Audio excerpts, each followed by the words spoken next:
Buenos dias, amigos, amigas. My name is Felicitas from the Ras, Nagpintas, San Nicolas. My home, my pride.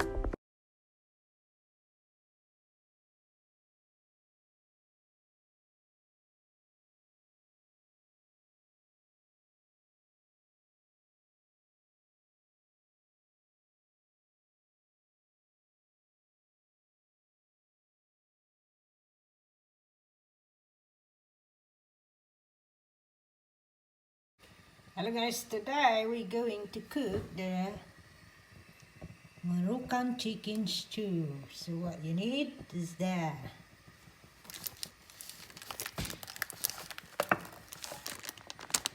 Alright, so you need a large handful of flakes almond, tablespoon glazed, red onions, there, ginger, ground cumin, cinnamon, and the chicken. You can use the chicken thigh or boneless chicken. Today we're gonna use the boneless chicken. So there's all the ingredients you need. Yeah.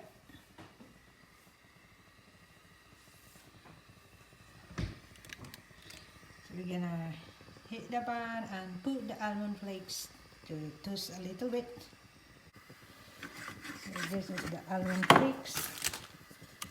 To brown a little bit and then set aside. Nakita kontrabedak tang Ilocanon, bagada manay na pangiging English ak Ilocanon ki English garger recipe nga saruta nay kada naway nga maawatan nga gar dagid duwa nga di kailangan English tay matatan ko. Ano tag buyat YouTube cooking channel ka nya.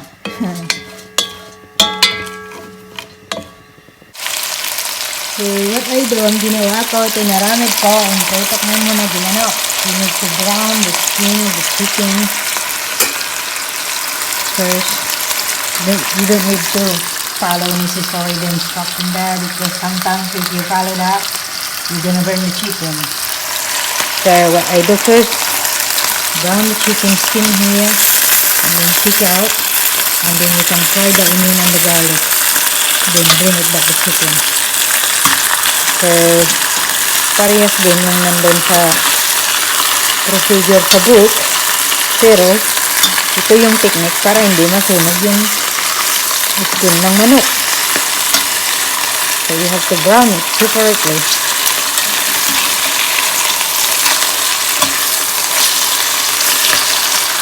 Yeah, so once brown na,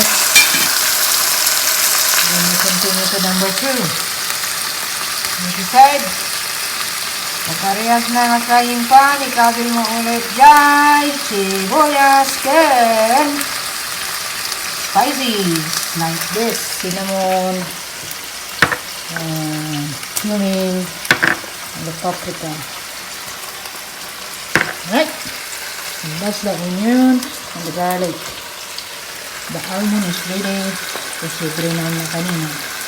Yes guys, the same pan with the same oil, you have to cook the onion.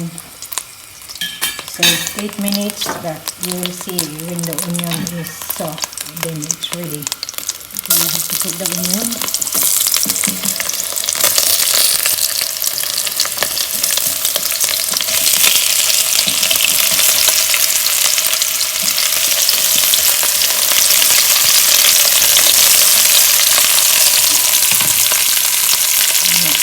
You have to mix oil ayan para hindi masunog, haluin hanggang sa lumambot ang sibuyas. Yan, sasabi mo 8 minutes until lumambot. Pag malambot na, ilagay yung luya, garlic, then cinnamon, then cumin, and paprika. Yeah, pag soup na yung garlic onion, then add yung garlic, ginger, onion, Then add the spices together. Ya, bawang, luya, sibuyas together. Tuwa-tuwa-tuwa. Yeah, so after you fry the onion, garlic, and ginger, you add the chicken back and the chicken broth, and you can add the sliced red pepper. Yeah, there we go. Go. Step 1, 2, 3, 4, 5, 6, 7. Easy peasy. So that's it, guys. After you put all the ingredients, there we go. You have to cover for 40 minutes. And that's your Moroccan chicken stew. Yummy. I love this actually. So while you do that, then you can rinse the green beans. Yeah, that's 40 minutes. Yeah, guys, so after 40 minutes, it's all done and you got your yummy chicken Moroccan stew. Yummy.